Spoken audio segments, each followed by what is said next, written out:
Welcome to the Mile High PotCast. We're your guides through sordid tales of movies, music, and pop culture. Our show is best experienced under the influence of cannabis, so now is your cue to light up. Now remember, drugs are dangerous. Please use responsibly, but do subscribe. And now your hosts, James Thomas and David Hawk. And with that, ladies and gentlemen, 2 days from the end of the year, with a banned outlaw from Facebook, it is the Mile High Podcast, Quick Hits, with your host Dave and his co-host for this episode, Melody. Dave, you nailed it this time. Last week was a little dicey. This week you nailed it. I'm so proud of you. We've come so far.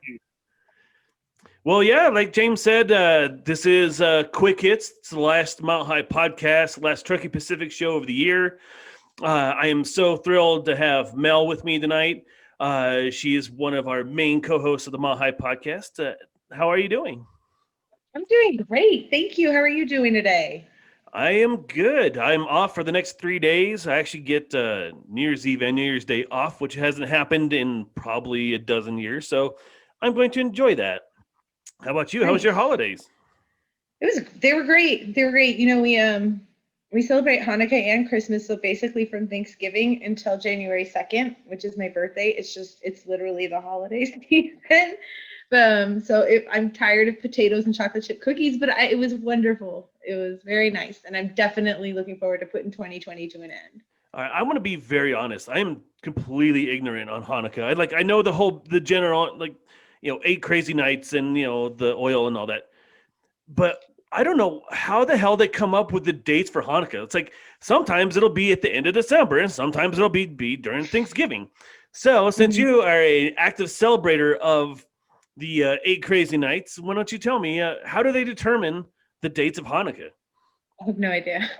I'm sorry. I wish I have it on the calendar. That's pretty much it. I just follow what the calendar says. No, I can show you on my homepage. There's the next 5 years of Hanukkah dates on a calendar for me. I know next year it's November 28th. I think what the fuck? It was mid-December this year. I mean, it had to do with when the last Sunday falls. The last Sunday of the week has to be the first Sunday of December, something like that. That's way too many rules, Thanksgiving. Man. This whole Christmas thing is on the 25th every fucking year for all of time. That I can follow. These changing dates, I don't know anything about that. We do that with Thanksgiving and Mother's Day and Father's Day. All right. Well, do you celebrate Mother's Day and Father's Day like you do with Hanukkah? Well, no, of course not. And Thanksgiving is always the last Thursday of the month. So, you have a general idea. So that's a little bit easier. Hanukkah's just whatever. I don't know. This year it's in November. Next year, end of December. That's how we're doing it. It's similar to Thanksgiving, and then the Sunday has to fall on an X, week of the month. But it's also based on a separate calendar. The Jewish calendar is different. So there you go. There's way too many rules to this holiday.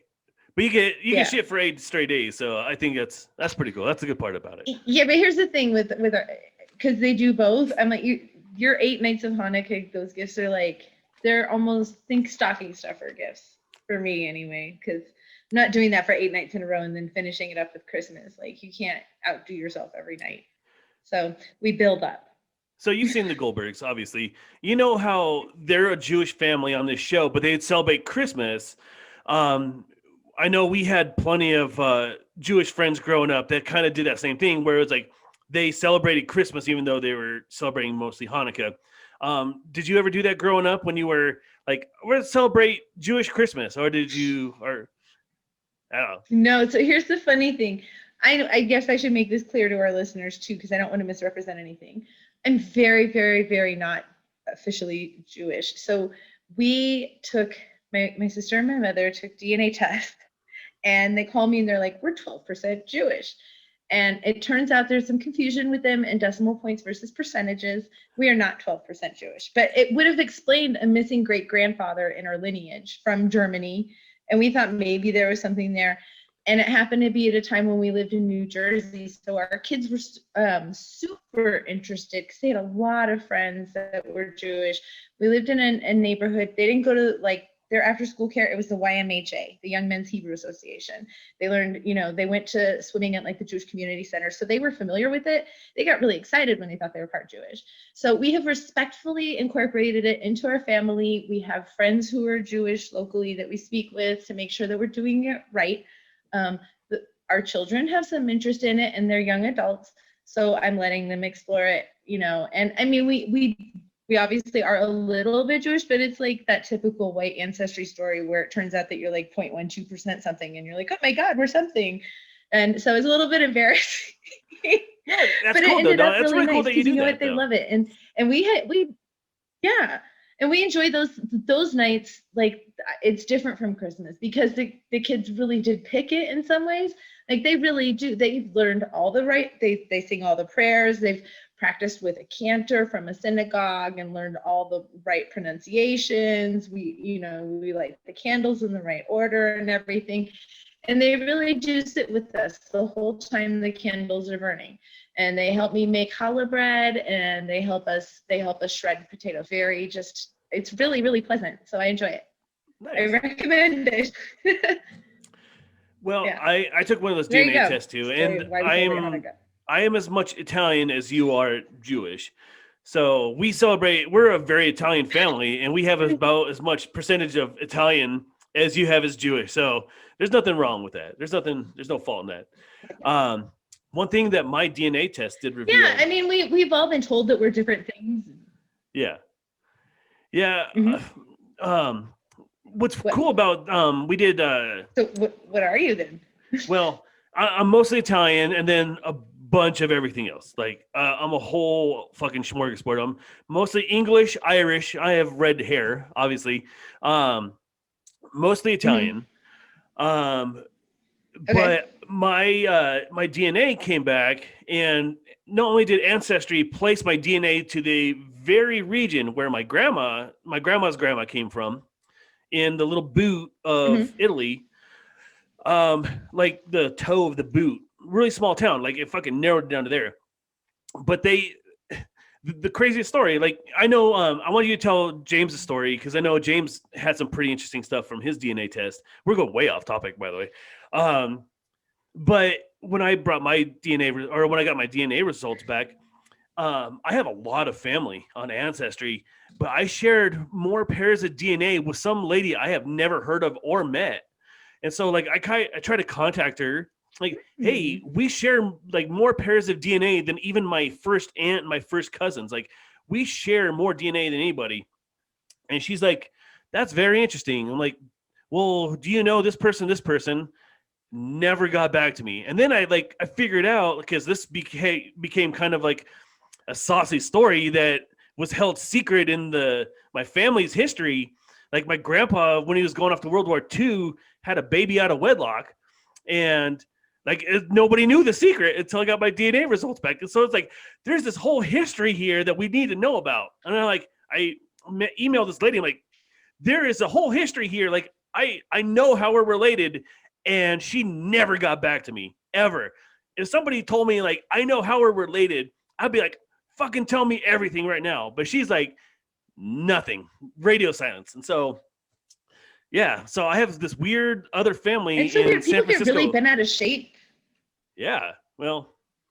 Oh, San Francisco, okay. Yeah, I have a whole. Weird. This whole I mean, I haven't had one done. No, but I know James has. Go ahead, sorry. Yeah, I think one of us is breaking up a little bit, but James has, yes. Yeah, tell a story about James, because James, my sister and everybody did one. Yeah. Oh. Go ahead. Yeah.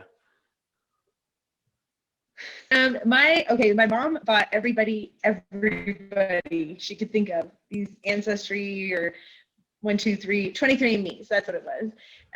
They were like twofers, and she bought like 1 million of them.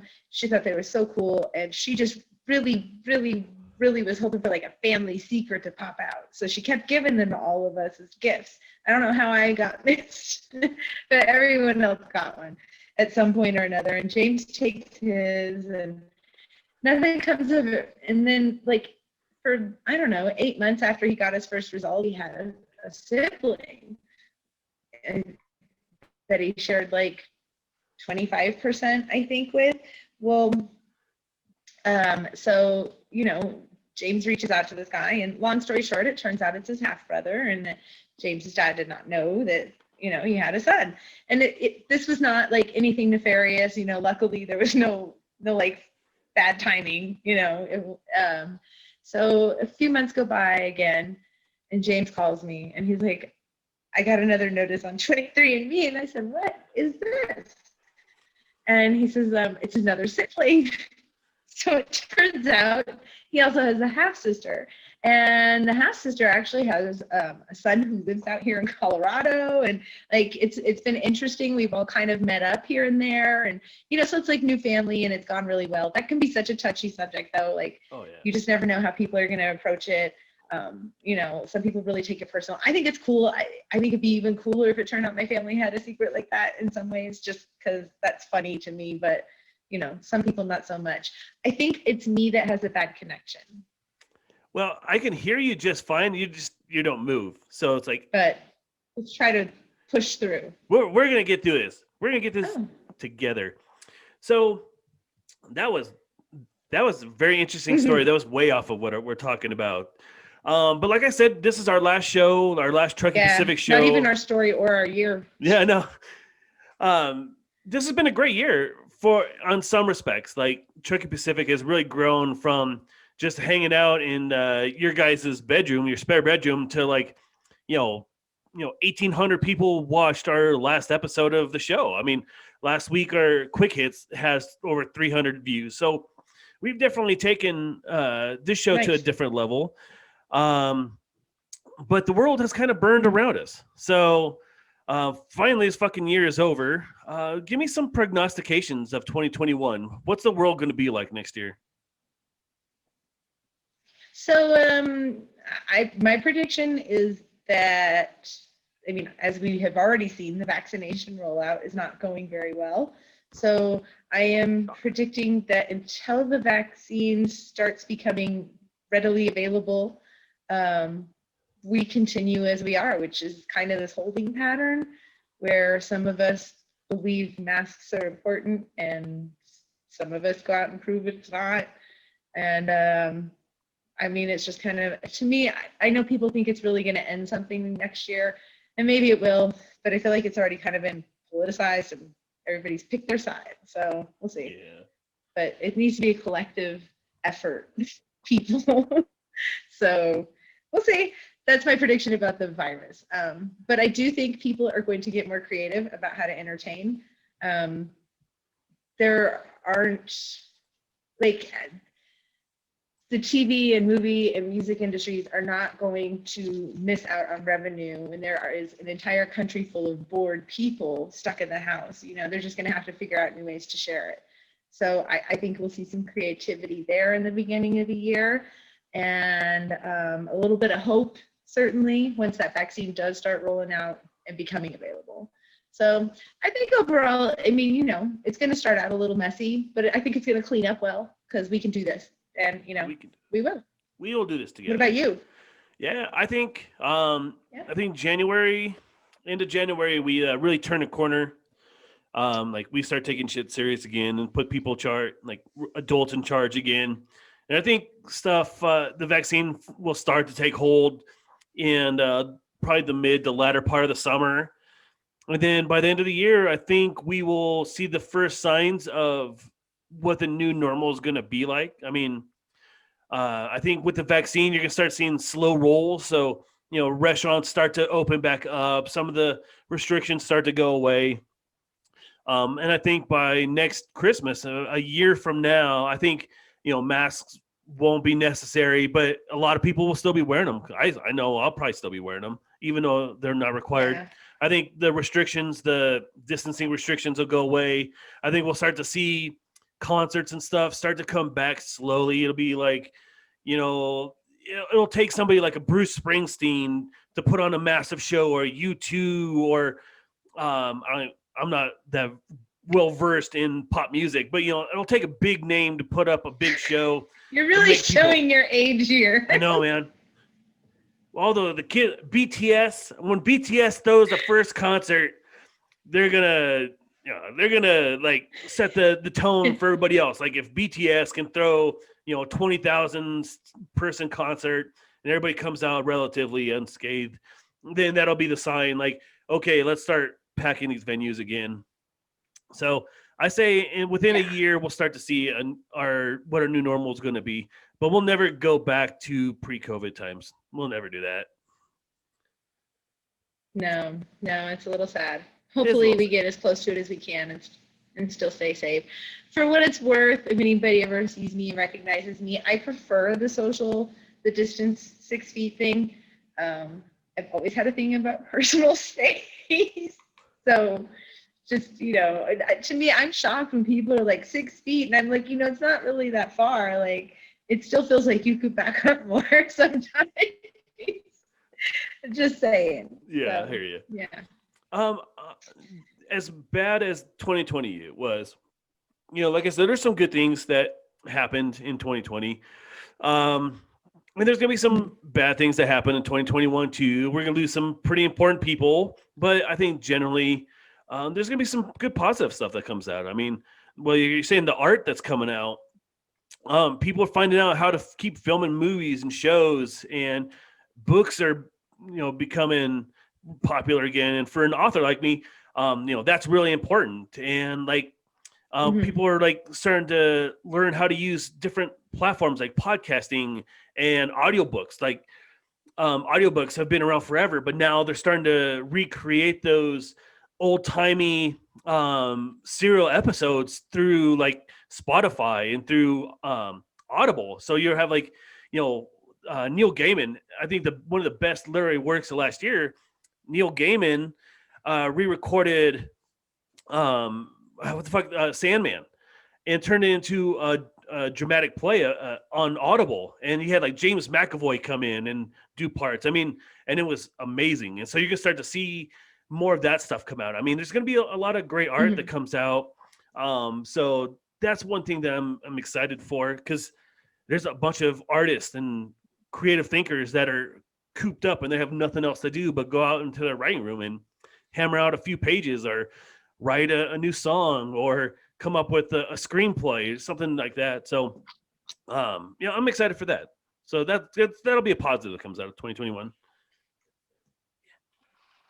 I agree. All right. Looking forward to it. All right. So I saw that you're smoking something. What are you smoking over there? So I am smoking. I have a favorite store right now. It's Live Well. It's the one in Green Valley Ranch. Is that right? I always say it wrong. Anyways, over on Tower. It is Commerce City Kush. It's a sativa. It tested at 28% THC. Not that that matters, but it's not like, that's kind of high for me. I don't go for like the kick-ass stuff usually because I have to talk and think. And so, but it's like it's a nice light heady high. It's not like I'm sleepy or hungry. So not bad. Yeah, I've been trying to expand my horizon since we've had Courtney on our show. Like, I haven't been going for the higher THC. I've been like, doing a lot more research. And then what I found out is the stuff I like is the stuff I've been getting all along anyway. So, but I do enjoy going to Lova over off of Tower and Quincy and Tower. So I'm actually smoking a Lova brand tonight. We're smoking Golden Goat, and it's testing at 27%. And when I went there, I was like, this is what I want. This is what I want. Like, you want this stuff. And it's like literally the same stuff I would have ordered anyway had I not done the research. But I feel smarter now. And we do it. We get like a cheaper kind of house brand, if you will, but we always splurge a little extra side. Yeah, absolutely. Now. That's why I have like a whole box full of the shake ounces that you get from Lightshade, because I smoke a lot of weed. When I write, I smoke a lot of weed. But then like when I do the shows, right, I don't want to do that like, generic like shake stuff. Like I want to have like a good product. And so like I'll shell out a few extra bucks to get a Lova or get a higher end stuff over at Lightshade. Like I'll drop, $40-$50 for an eighth because I want a real good product versus the house stuff I normally smoke.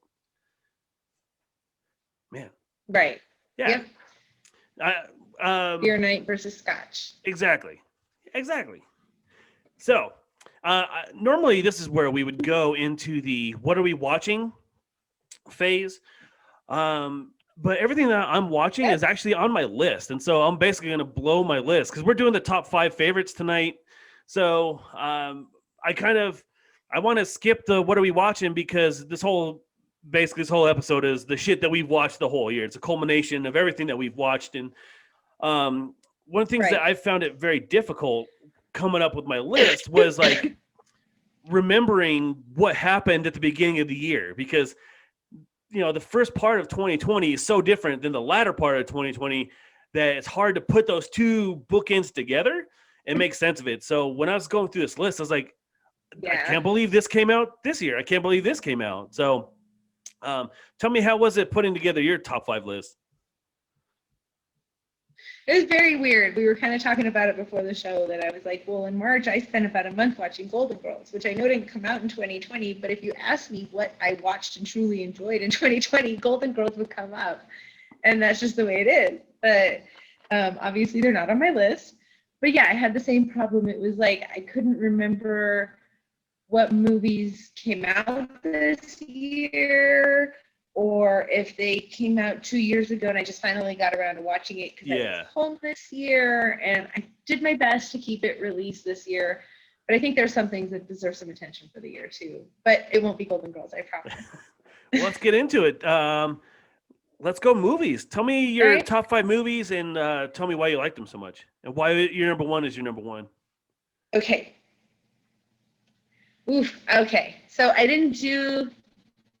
no, I have a number one. Okay. I'll go with number 5, obviously, starting off. It's the Dora movie. And I know that sounds crazy. And I did not remember that it was even this year. This is one of those ones where I was sure it came out like 5 years ago.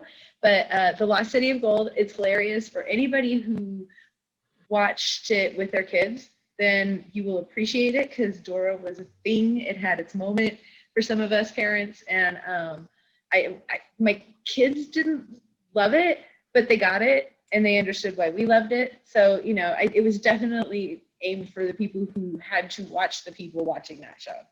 So number 4 is Onward, which was the Disney Pixar one from earlier this year.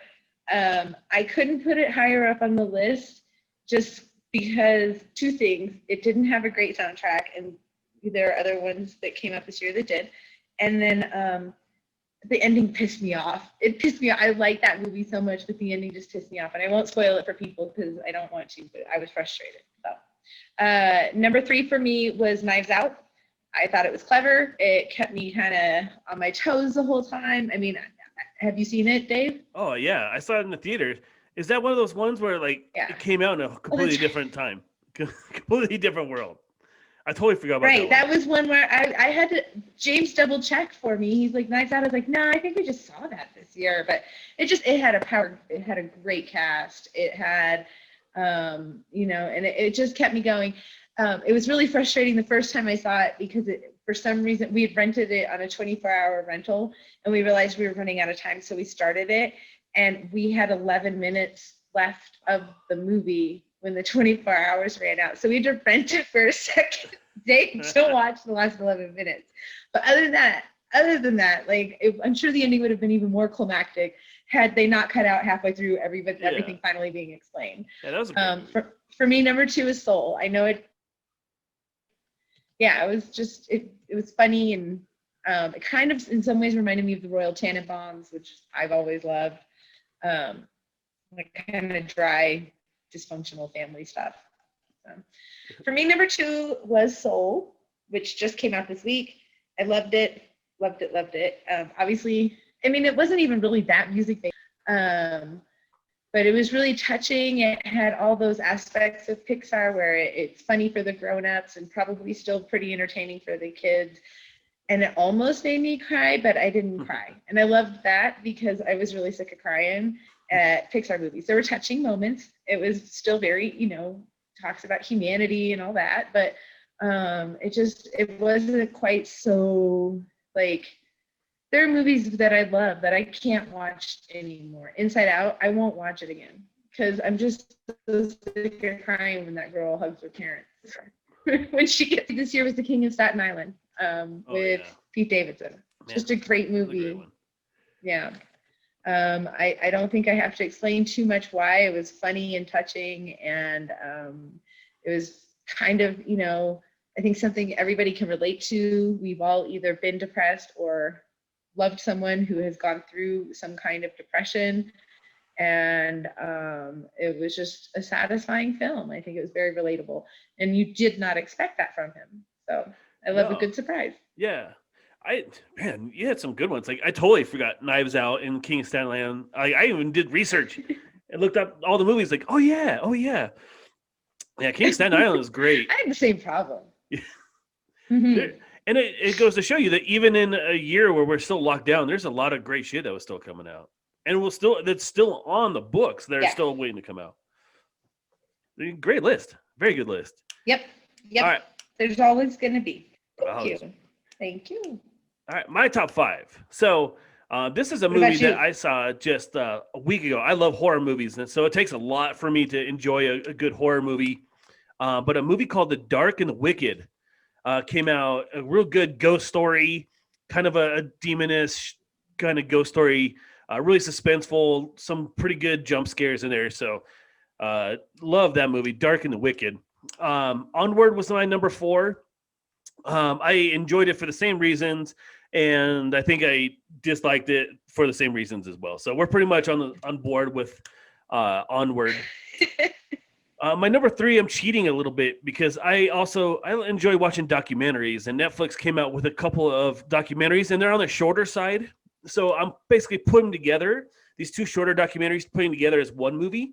The first one is Social Dilemma, all about how social media companies are manipulating their users. And then the other one is a movie called Speed Cubers, about these 2 rivals who are also friends. One of them happens to be autistic, but they are world champion Rubik's Cube. And their friendship is just a really touching, warm story. So that's my number 3. I know it kind of cheated a little bit. Up until Christmas Day, my number 1 movie was going to be Tenet by Christopher Nolan. It was just a brilliant piece of filmmaking, very fucking hard to understand. One that you have to watch multiple times, and you have to read all the Wikipedia and IMDb shit all about it in order to understand what's going on. But it's a beautiful piece of filmmaking. Christopher Nolan is just a genius. But it's not number 1. It's my number 2. My number 1 movie was Soul. It was a little too grown up for its normal Pixar audience, but I thought that the story was great. Unexpected. I thought it was going to be all in the soul world, and then when they went back in and Jamie Foxx became a cat, that was whole great. Like, and really it made you think throughout the whole thing. Like, really embrace the little things in life. And for a message for 2020, what more perfect message can you have? Like, embrace the little things that you'll enjoy, because that's your purpose is just enjoying life as it comes. But also what put over the top is that, as you see, I'm a huge Nine Inch Nails fan, and the music was done by Trent Reznor of Nine Inch Nails and Atticus Ross. So if they don't win an Oscar for that, I'll be furious, because the music in there was unbelievable. So I think Soul had everything. I think is the best movie that came out last year. What do you think? I think I almost agree with you as my number 2. And it was a toss-up for me. I didn't want to put Soul in number 1 just because I had just seen it, and I thought, well, maybe it's just fresh in my head, and so it feels better. So I was trying to be fair, because King of Staten Island came out a whole pandemic ago, and it's still stuck out in my head. So I thought that probably meant something. That's really fair. But I wouldn't be mad at anybody who put it in their top 1 or 2. Absolutely. It was a great movie. It is a great movie. And the cat cracked me up. Like, the actual cat. As soon as Jamie Foxx became a cat, everybody in the living room goes, so what happened to the cat? And then they tell you. So sad. But yeah. And I guess you're right. It probably wasn't for little kids. But in some ways it wasn't as dark as the other ones. True. Like Coco, they really die. So yeah. I don't know. I don't have little kids. If there's any viewers who have little kids, let me know what they thought. I'd love to know. Yeah. Mel is answering all the comments on our Facebook page tonight, which I'm thinking there are none at this point. I don't even think my mom knows. Well, hello, Sean, and Happy New Year. Now Hi, that Sean. you mention it, hello, Sean in Indiana. Sean in Indiana. He says it's What's cold, which, it's Indiana in December, so sounds about right. It's not that much warmer here in Denver, but, it's a dry cold. It is a dry cold. My fucking hands. That's I have to wash my hands like 50 times a day for work. I work in food service. And so my fucking knuckles are just like cracked and bleeding. It's really gross. I'm going to put you on the spot, Mel. How about some honorable mentions? Go to, Did you hear what I said? Oh, I was going to tell you go to Home Depot or Lowe's and get like no, I didn't. Honorable mentions. Yeah, so movies that are not necessarily in your top 5, but movies that you highly recommend or really enjoyed. That's so funny because I went through and deleted a bunch of movies that I wasn't going to put on here when I realized I'd seen other stuff. I enjoyed Birds of Prey, and I'm not a huge DC or Harley Quinn fan. I think I've talked about my issues with her, but I really like what they're doing with her character right now amongst the pop culture, zeitgeist, if you will. And in that way, I was really pleasantly surprised. I couldn't remember if the Joker came out this year or last, which was another one that was DC, and I didn't expect to like it, and I really enjoyed it. That's all I can think of. Well, I'm going to cheat again. One of my honorable mentions was Hamilton. It came out. Yeah. Okay, fair. There's another movie on that went straight to Prime. It was produced and done by Prime, called 7500 with Joseph Gordon-Levitt, where he's a co-pilot in an airplane that's been hijacked, and the hijackers are trying to force their way into the cockpit while and the main pilot is dead, and Joseph Gordon-Levitt is trying to save all these people in the back while he's being hijacked. So very suspenseful movie. I really highly recommend that. So that's 7500 on Amazon. And the most unexpected movie that sounds really fucking stupid, but was pulled off really wonderfully, was An American Pickle with Seth Rogen, where his great grandpa falls into a pickling vat and for 100 years and then is resuscitated, and it's Seth Rogen from 100 years ago and having to deal with life with Seth Rogen of today. So it's a really funny movie. It's hard to explain. It's a weird premise, but it's really funny. I think that's the HBO Max one. Okay, so I will check that out. I appreciate a silly, goofy humor. Yeah, Seth Rogen's especially funny. like Seth Rogen. Yeah. I think Seth Rogen would be a great thing. Yeah, 7500, so good. Joseph Gordon-Levitt put out a couple good movies. He put out the Chicago 7 on Netflix about the protesters from the Chicago DNC protest. He's in that. He's really good in that. Kind of an underrated actor. Yeah, he is. Another movie. I just double checked to verify it's a 2019 movie, but I'm still gonna give it a shout out. But it was Zombieland Double Tap. Oh yeah, that's good. Woody Harrelson, just hilarious. Great movie. Don't know what made me think of it. Something you said. I have one more. The Sonic. Okay. Sonic the Hedgehog. That's really? That was kind of like the Dora the Explorer movie. It's like you didn't expect it to be good, and then it was actually pretty good. And Jim Carrey was like the best Jim Carrey movie there's been in probably 10 years. It's really interesting. It was a good movie. I'd highly recommend that one. All right. So not only were we watching a shitload of movies. Yeah, not only have we watched a shitload of movies, but we also watch a ton of television. Mel, do you want to kick us off? What are your top 5 shows of the year? Okay, this was so hard. It was so hard because I watched so much shit this year, you guys. Like, I watched everything I could think of. And so now I was like racking my brain because I was like, I don't know what shows are still technically out right now. So here it is. This is ultimately the top 5 that stuck out and came to my mind that made me happy or brought me some kind of joy during lockdown. And I will start with number 5, which was the Harley Quinn animated series on HBO. Again, I just really like what they are doing with her brand right now, where they're making her more independent. And it was funny and check it out if you don't mind. It's very vulgar, obviously, but it's just hilarious. Number 4 for me was The Crown, and I put it number 4 because I have a love-hate relationship and fascination with this whole entire idea of a monarchy. I think being American in particular, it's an odd concept for me. I'm like, why do they still just pay for these people? Like, their kids go to the best schools in the country for what? Because their grandma waves out a window at the trooping of the colors. I don't get it. I don't get it. Right? But they have this agreement, and it looks like a troubled life. Like, there's a trade-off. I'm not saying I wouldn't consider it. I don't know. It's fascinating.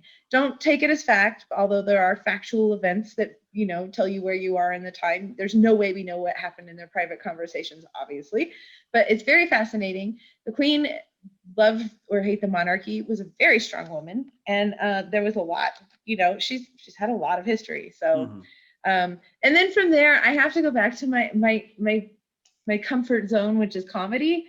And so literally my top 3 in a row: What We Do in Shadows, Bob's Burgers, and Schitt's Creek.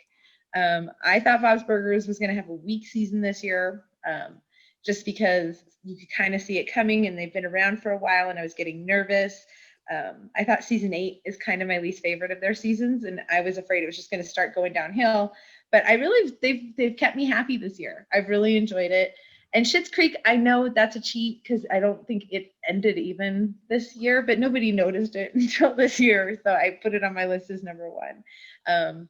They just really encapsulated, I think, how everybody was feeling in some ways, which is you were used to your world being one way.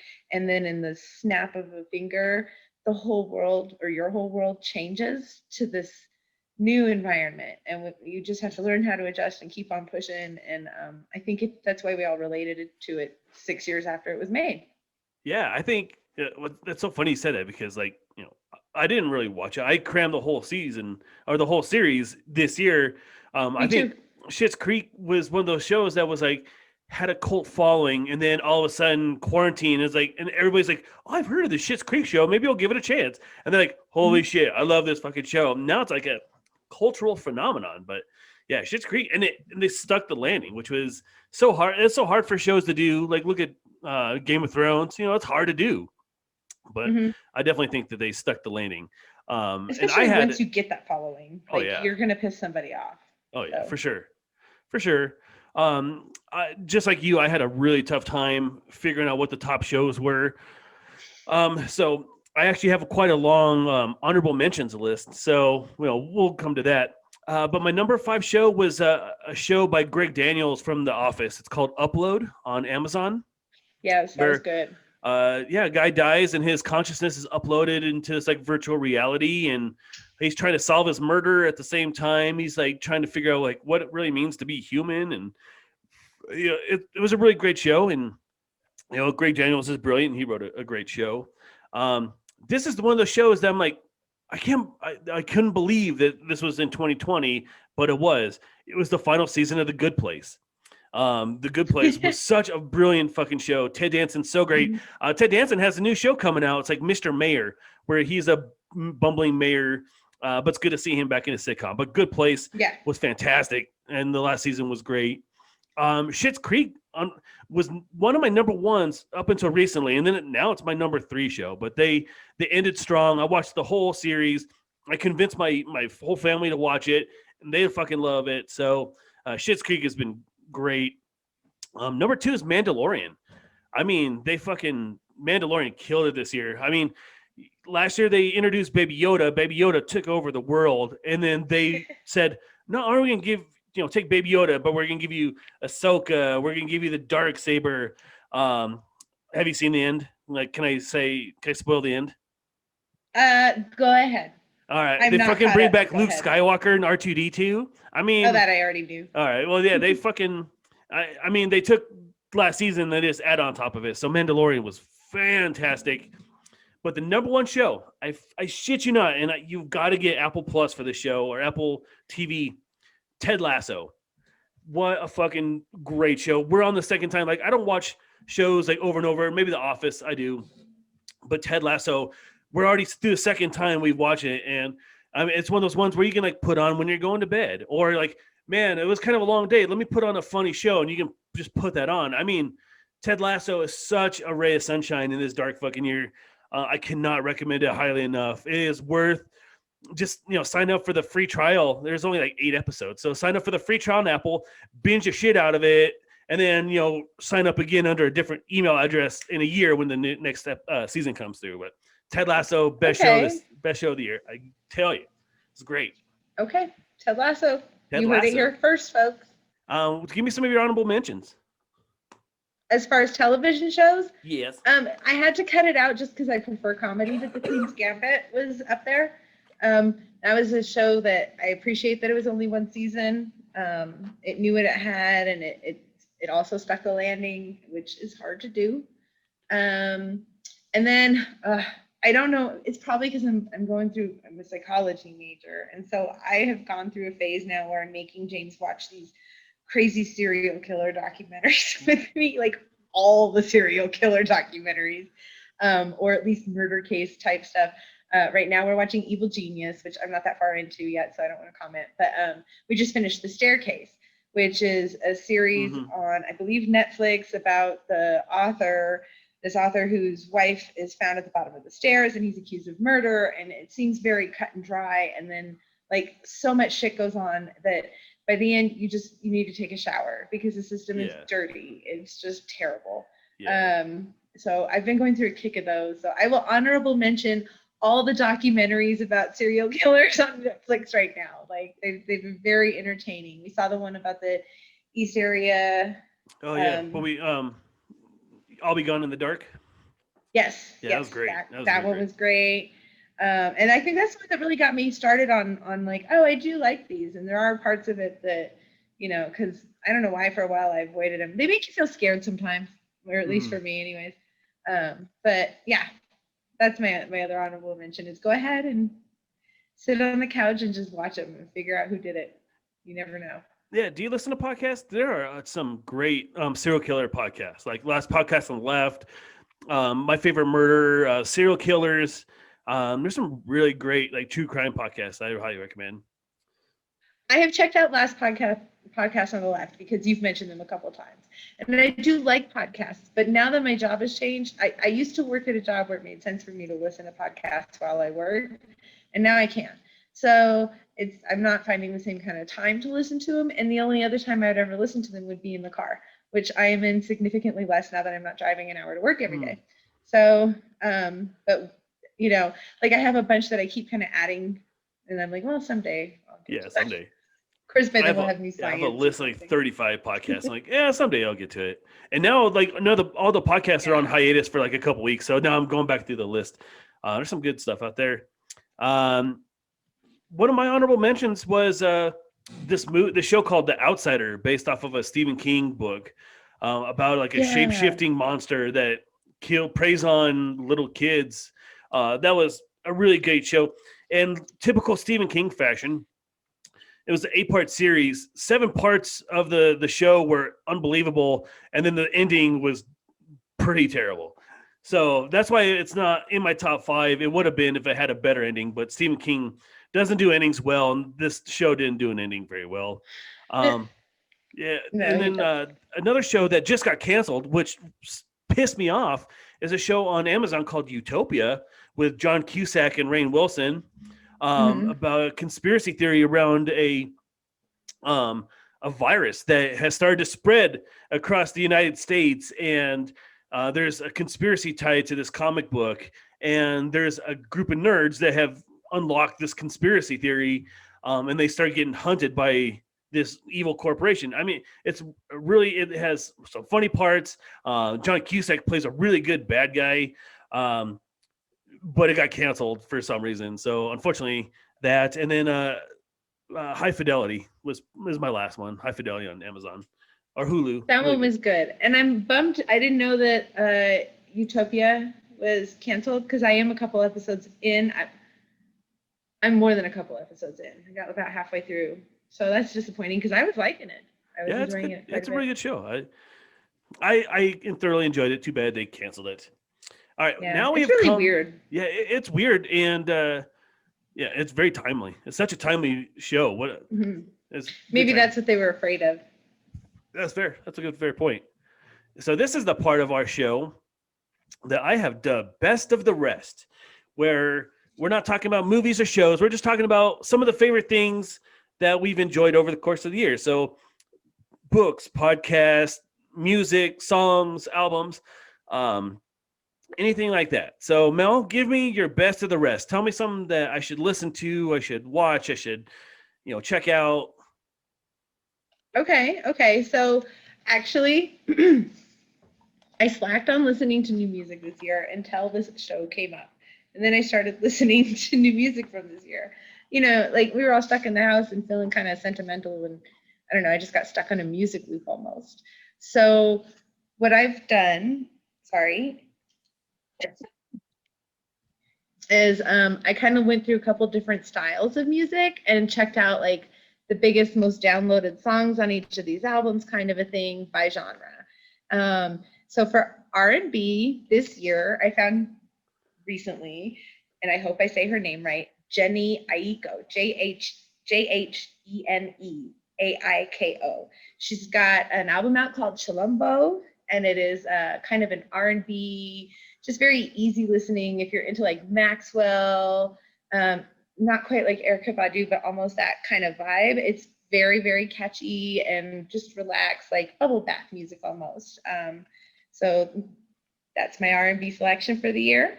And then I ran across this new album called Punisher by Phoebe Bridges. And I don't know if you're familiar with her at all. She's kind of folksy, acoustic guitar type stuff usually. And this one was very different. It was very grungy guitar, it made me feel like it was reminiscent of like 90s and 2000s kind of, garage band sound. The album, again, it's called Punisher, but it also has a song on it called Punisher. And it's just a really haunting kind of melodic, I don't know, check it out. You have to check it out. It's very relaxing. And then strangely enough, I don't know why she comes up in my life so much and I act like I don't like her, but I really enjoyed Taylor Swift, both of her albums this year, Folklore and Evermore. If you're into all the internet Easter eggs, there's like every song in there supposedly is about an ex-boyfriend and like who he was with when they were cheating, or I don't even know. I don't follow any of that. But if you just listen to her songs, you can hear her mature a lot. And I don't know why that would matter to me, but for some reason, these two albums, you hear her exploring music in a way that I think it just reflected what we were all doing, which was sitting in the living room, figuring ourselves out a little bit more this year. So there's that. And I even looked up some new metal albums, Dave. Nice. I tried. And I did run across an entire album that I enjoyed. It's called Lamb of God. It's by Lamb of God. Yes, well done. Thank you. I was nervous because sometimes you step into a genre and you say you like something and everyone's like, it's so commercial, But I enjoyed it. The one thing I noticed, it sounded, how do I explain it? I guess the best way to say it was exactly what you expect from a metal album. And I don't mean that like in a bad way. Like it's everything you expect from a metal album without feeling disappointed. They didn't get too weird or try to make something new. And I appreciated that. They stayed within their genre, but they made it creative. So very good. So proud of you right now. I can cry. I know. Tears of joy, right? I went Beautiful. from Taylor Swift to Lamb of God. That's quite the range there.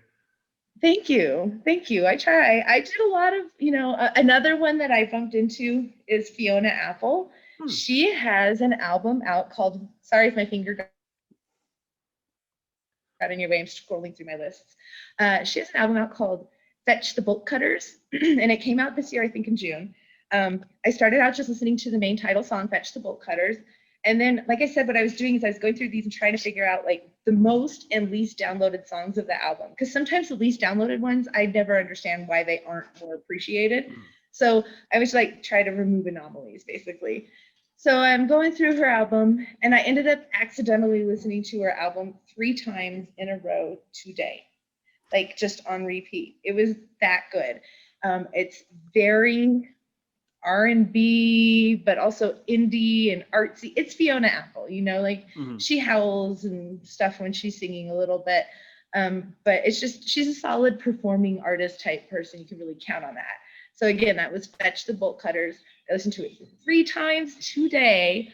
There's a song on there called Ladies. I think I appreciate also that the topics aren't all breakup songs, even though some of them are. There's just more about the topics, it's not every song is that sad, what if we were together. As far as like rap, I'm kind of disappointed in rap this year. I don't know why. I've always loved Cardi, and I do love Megan Thee Stallion. I love WAP. Who didn't? The women this year, I feel, just came harder than the men and in rap, and I don't know why. Where's our To Pimp a Butterfly of 2020? Like, there are entire movements going on. Maybe I'm missing it. If somebody knows, send it to me. I'd love to listen to it. And then what other types of music did I listen to? If anybody listens to like more pop, mainstream, also, strangely enough, I listened to Lady Gaga's new album from this year. I don't always love her, like I didn't love her pop art, whatever.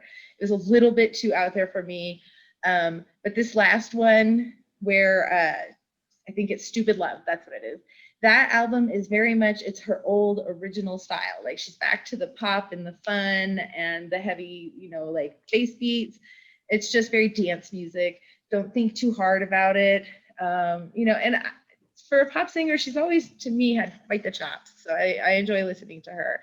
And certainly last, but certainly not least, is a new Colombian singer named Aaliyah. That is Alea. In particular, I found her song Echale Sal, which is add salt. It's just a very like buttery, jazzy kind of Afro jazz. It's a wonderful, wonderful mix, but it's very modern at the same time with this contemporary twist. So those are my recommendations from all around the world and all around the genres for 2020. Ah, that's good. I love that. Thank you. Yeah, there's some definitely ones I have to check out. My wife is huge into rap too, and she would listen to mostly women's rap. I think there's one like Michele 647 or I don't know. I try to look at it on Spotify. Yeah. But she like wears a mask and shit, and Heather just loves her. Oh, really? Well, yeah. Have her send it our way. I I'd love to maybe try to plug her on some other time. Maybe I could just do this at the end of your shows from now on. There you go. That was good. Oh, man, I'm so happy that you listened to the Lamb of God album. And the Lamb of God album is probably their best one in the last 10 years, for sure. They had, as older bands do, especially in metal, like they start playing a little bit slower, and the songs started getting a little bit like, cookie cutter, but they fucking brought the heat with this one. So I'm glad you. They really did. Yeah. No, I totally did, and I was so hesitant because I heard the name of the band, and I was like, it's so like quintessential, like exactly what you think a metal band would be named. And it started off that first intro, that first song, and I was like, this is going to be that very exactly what you expect from heavy metal. But then they did it in a way that was just.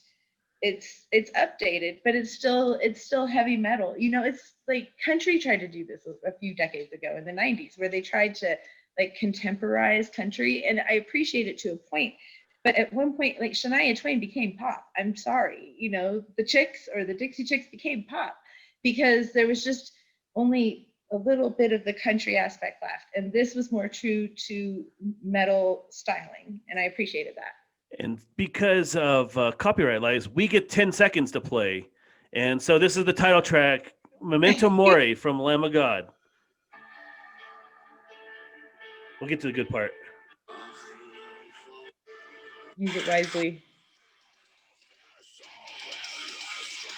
Yeah, Randy Blythe is a killer singer. And a cool video, if you haven't seen the video. Cool video. I haven't seen the video, but it's definitely worth checking out. Yeah. Okay. All right. So let me turn this off before I get in trouble by copyright laws. My best, the rest. I did some books. I did some podcasts. The best album I had listened to, I'm gonna really show my age here, was the latest from Bruce Springsteen. It was a great album. It was Letters to You. I don't really listen to albums too much, especially like new stuff. Because I have Spotify, I basically just like pick and choose the songs I listen to. Lamb of God is one of the few that I listen to more than once. But Letters to You, I listen to over and over and over and over and over again. And I like Bruce Springsteen. So if you're a Springsteen fan, great album. But one of my favorite bands when I was growing up was the Deftones, and they've been one of those bands that just haven't really done much. They put out albums here and there, but nothing memorable. But they put out Ohms this year, and it's a fucking killer album. And if you're a Deftones fan, then it's a great Deftones album. But if you don't really like the Deftones, then you're probably not going to give a shit. But this is my list here, so back off. Deftones was great. Bruce Springsteen's great. I listen to a lot of podcasts. I'm a podcast aficionado. And I also love music. I love classic music. I love to hear history of music shows. And so the best podcast I listen to of 2020 is a show called No Dogs in Space. It's a weird title, but it's from this guy named Marcus Parks and his wife, comedian Carolina Hidalgo. They're old school punk fans, and they're from the Last Podcast Network. So like Last Podcast on the Left, Marcus Parks is one of those guys. But this is their sideshow. And what they do is they do series on bands, classic bands who have defined the punk genre. So bands like the most recent one was Joy Division. So like I've always enjoyed the Love Will Tear Us Apart song, but I never really knew about Joy Division. And so like they would do a 4-part series, like deep dive on bands like Joy Division, Iggy Pop and the Stooges, the Misfits. I mean, these like classic punk rock bands from the early 80s, late 70s, and how they have changed music to, music that we still listen today is based off of what these bands were doing in the 70s, Ramones. And so it was just fascinating. So as a stoner, man, you light up a joint and you sit back and you listen to this podcast because they play tons of music throughout, because it's a Spotify exclusive. They own all those licenses, so they can play as much music as we want or as they want. So you're like listening to some classic Ramones music or the Misfits. It's great. I got into a bunch of bands. Like I've been listening to Joy Division nonstop for the last couple weeks because of No Dogs. So, and then oddly enough, the other favorite podcast of mine was The Office Ladies. I love The Office, and listening to The Office Ladies. One is brainless because they're they're very kind of vanilla. Like they're Last Podcast 11 is about serial killers. These guys are talking about The Office, so you can turn it off a little bit, and they're funny. Books, I read a lot of books. Stephen King, the best book of the year was If It Bleeds, which is a short story anthology by Stephen King. Stephen King is the master, so everything that I read has to compare to Stephen King. So those are my best of the rest. Some great music. Churches. I love this band called Churches. I don't know if you've listened to them. They're very much in like if you took New Order, which oddly enough is Joy Division, after the lead singer of Joy Division died, they started New Order. New Order, if you took them and put them in today, that's what Churches sounds like. Like basically old 80s throwback, kind of like a techno-ish kind of band. They're great. They put out a great album. So that's my best of the rest. Do you have anything else you want to add? Any other books you read or anything that you want to add on there? I feel so ashamed. I can't think of a single book I read this year that wasn't required reading for a grade.